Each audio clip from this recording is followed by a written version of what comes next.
कक्षा 9 की आपकी जो प्रश्नावली 7.3 है, यानी क्लास 9 की जो एक्सरसाइज 7.3 है, उसके हम फर्स्ट वाले क्वेश्चन के इस फोर्थ वाले पार्ट को यहाँ पर हमें सॉल्व करना है। इसमें क्या लिखा है, एपी रेखाखंड बीसी का लंब समद्विभाजक है, यानी ये जो एपी है, इस बीसी, ये जो बीसी है उसका समद्विभाजक तो है, यानी बी से लेके पी और सी से लेके पी ये दोनों बराबर हो जाएंगे, यानी इस पूरी बीसी लाइन को ये आधा आधा बांट देगा। और साथ में समद्विभाजक तो है, साथ में लंब यानी कि परपेंडिकुलर भी है, यानी ये जो एपी है इस बीसी पर आकर यहाँ पे 90 डिग्री बनाएगा। यानी आपको ये बताना है कि जो ए पी बी है ये वाला एंगल और ए पी सी ये वाला एंगल, ये आपका क्या है छात्रों, ये आपका 90 डिग्री यानी 90 डिग्री के कोण वाला है। ठीक है कि नहीं। चलो, तो इसके ये जो 3 पार्ट्स हैं इसको हम पिछली वाली वीडियो में समझ चुके हैं। अब जो आपका अगला वाला पार्ट है उसको हम यहाँ पर सॉल्व करेंगे। देखिए, एपी रेखाखंड बीसी का लंब समद्विभाजक है, यानी AP is the perpendicular bisector of BC, ऐसा आपको इसमें करना है प्रूफ। तो हम क्या करेंगे, सबसे पहले त्रिभुज ए बी पी को देखेंगे। क्या ना सर, कहाँ है ए बी पी, तो देखिए ए बी पी रहा आपका ये, इसको हम चाहें तो अलग से बना भी सकते हैं, ए बी पी, इसको हम यहाँ बनाए देते हैं।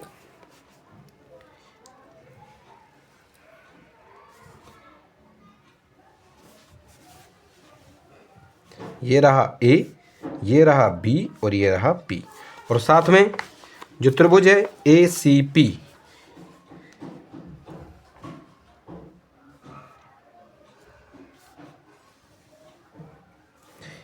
ए सी पी, इन दोनों को छात्रों हम क्या कर चुके थे, इन दोनों को अभी हम सर्वांग सम सिद्ध कर चुके हैं।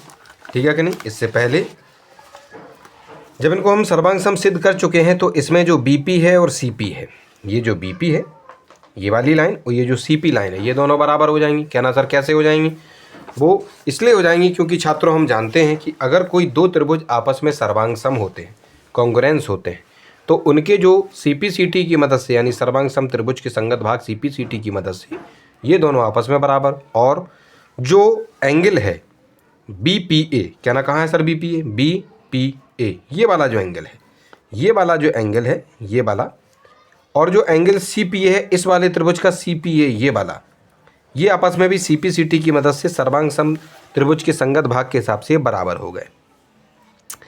अब इस चीज़ का आपको ध्यान रखना है।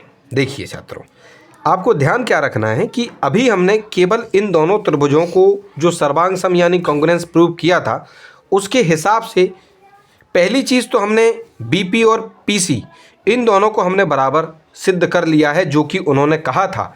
उन्होंने जो बोला था कि ये वाली जो लाइन है एपी बराबर बराबर में बांट रही है इस पूरी बीसी लाइन को, यानी बीपी और पीसी को आपको बराबर सिद्ध करना था। एक काम तो हो गया कि समद्विभाजक तो ये है, ये समद्विभाजक तो है, एपी समद्विभाजक है आपके बीसी का, यानी बाइसेक्टर है इस बीसी का ये एपी। आधा आधा उसने बांट दिया है क्योंकि दोनों बराबर हो गए, बीपी और पीसी बराबर हो गए।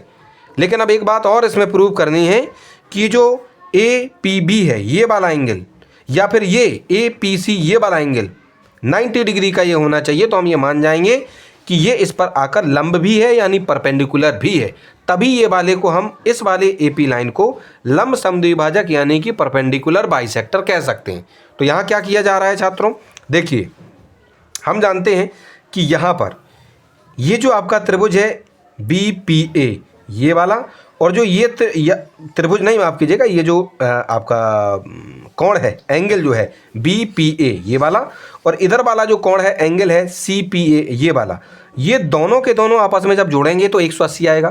क्या ना, क्यों आएगा सर, क्योंकि बीसी एक लाइन है, बीसी लाइन होती है तो उस पर एक पॉइंट पी है, किसी भी पॉइंट पर, एक लाइन पर किसी भी पॉइंट पर जो एंगल बनता है वो 180 का बनता है, यानी इन दोनों के दोनों कोणों, यानी इन दोनों एंगलों को जोड़ने पर आपका 180 आना चाहिए। ठीक है कि नहीं। तो हमने यहाँ क्या लिख रखा है छात्रों, हमने वही लिख दिया है कि जो एंगल बी पी ए ये वाला और सी पी ए ये वाला, इन दोनों को जोड़ने पर आपका 180 आएगा। कारण है ये रैखिक युग्म यानी लीनियर पेयर बना रही है। अब हमें छात्रों ये चीज़ मालूम है, हमें मालूम है कि बी पी ए और सी पी ए दोनों बराबर हैं, तो हम क्या करेंगे, हम ये करेंगे कि ये जो बी पी ए है उसकी जगह पर सी पी ए लिख देंगे, और ये वाला CPA पहले से ही था और बराबर में दोनों 180 हो जाएंगे, दोनों को जोड़ देंगे।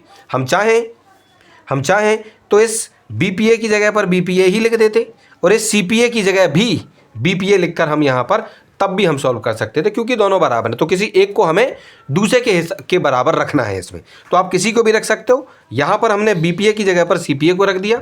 आप चाहें तो BPA को BPA लिख दीजिए और इस CPA को हटाकर आप BPA लिख देंगे, तो वैसे भी आप सॉल्व कर सकते हैं, कोई दिक्कत की बात नहीं है। ठीक है, चलिए, तो यहाँ पर हमने जो लिखा है इसके स्थान पर CPA हो गया, इसके स्थान पर CPA का CPA ही लिख दिया है और बराबर में आपका 180 है।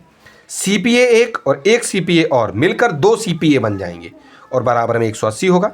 ये जो 2 है उसको बच्चों में से 180 यानी 180 के डिवाइड में ले जाएंगे, तो यहाँ केवल एंगल CPA बचेगा। 2 से 180 यानी 2 से 180 को आप डिवाइड करेंगे, भाग करेंगे, तो आपका जवाब 90 डिग्री आएगा। यानी ये जो CPA है, कहाँ है CPA ये 90 हो गया, तो ये वाला भी 90 हो जाएगा, क्योंकि दोनों ही बराबर हैं।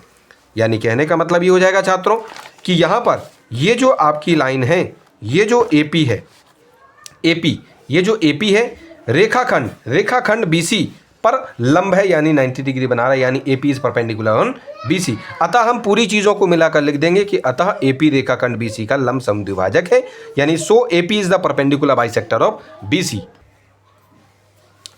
ठीक है जी, और यही हमें इसमें प्रूफ करना था। ठीक है जी, चलिए, तो इस प्रकार से ये वाला जो आपका क्वेश्चन है, ये जो इसके फर्स्ट वाले क्वेश्चन का ये जो फोर्थ वाला पार्ट है, वो हमारा यहाँ पर सॉल्व हो जाता है।